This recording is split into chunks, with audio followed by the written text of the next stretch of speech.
Hi, it's Megan again. I have a couple of serious subjects that I'd like to cover in this video. Okay. First thing is, I found out maybe 5 years ago, I would say, that I'm type 2 diabetic. Now, at the time when I found out, I was married to somebody who was type 2 diabetic, who I believe still is, because there's not a cure for it. You can learn to manage it, but there's not a cure for it.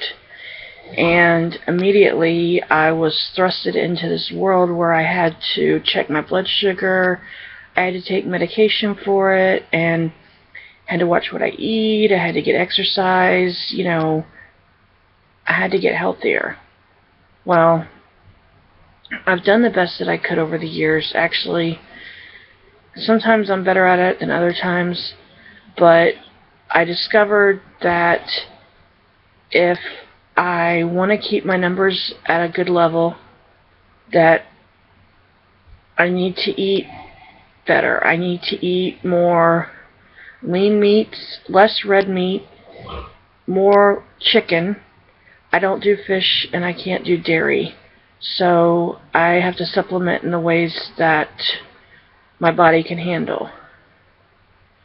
I am currently on glucophage, or as some of you know, metformin. I'm at a manageable rate right now. I know I can do better, and I'm working on it. When I started out, my A1C was about 5.5, 5.6.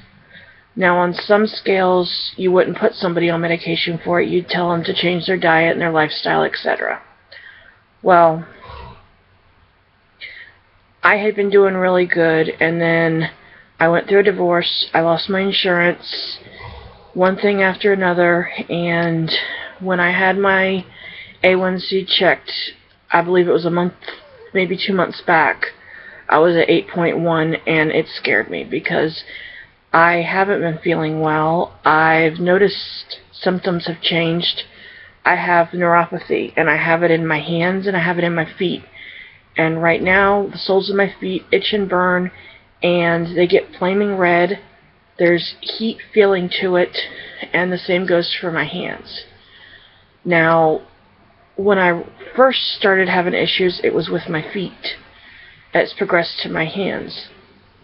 Well, between the fact that I can't, not really between, but due to the fact that I cannot have certain foods in my diet, I'm lactose intolerant, and I don't get much calcium in my diet. I try, but I don't. And I know they say, oh, you can take pills, but I mean, how many more pills should I have to take every day? I mean, I'm already on, several different things, and I just personally don't want to take them. Well, I think part of that is the reason why my teeth are the way they are, and over the years they've gotten worse, and my next goal after I can get my sugars under control and get my health better, I need to get my teeth taken care of. Well, I've learned that in order to tackle everything, you have to tackle one thing at a time, and that's what I'm trying to do. Now, it's hard when you're out there and you're shopping and, you're on a limited budget. You can only spend X amount of dollars on food a month, a week, a day. I know people that are on government assistance. I was on it. I'm not on it anymore. And when I had it, I was grateful for it because it allowed me to be able to try to eat healthy. I hope that somebody out there who watches my video will, get tested, get checked to see if you do have diabetes. It's not an easy disease to deal with, and it's certainly not for the faint of heart.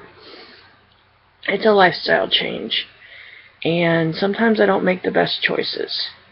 And I've been told to stay away from sodas. diet, anything regular. I drink a lot of water. I started drinking Powerade Zeros, but I need to sort of back off a little. The salt intake on those gets a little high. The one thing that I can't seem to give up, but I have it in moderation. I don't have it every day. I used to have it multiple times a day, but I can't give up my sweet tea.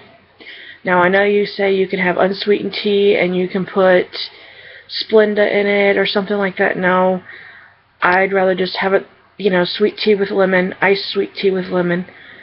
Now, I can do hot tea and I can put the sugar substitutes in, and I'm fine with that.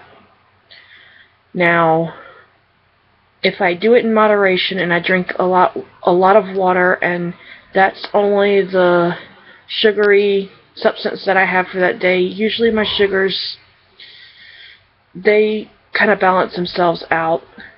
This past weekend, however, my sugars were at 177, and I think it was because I had some ribs and the barbecue sauce wasn't sugar-free.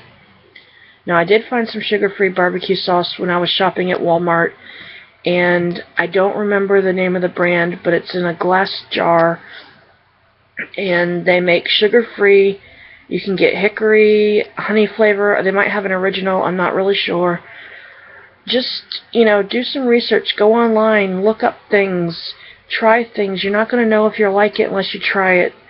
There are easier ways of doing things, and, you know, tips for things. I don't eat any seafood. I don't eat any fish. Anything that comes from the water, the ocean, anything, I don't do it. However, I mean, I have had seaweed salad before, and that's pretty good, but I don't do seafood, fish, you know, any of that stuff.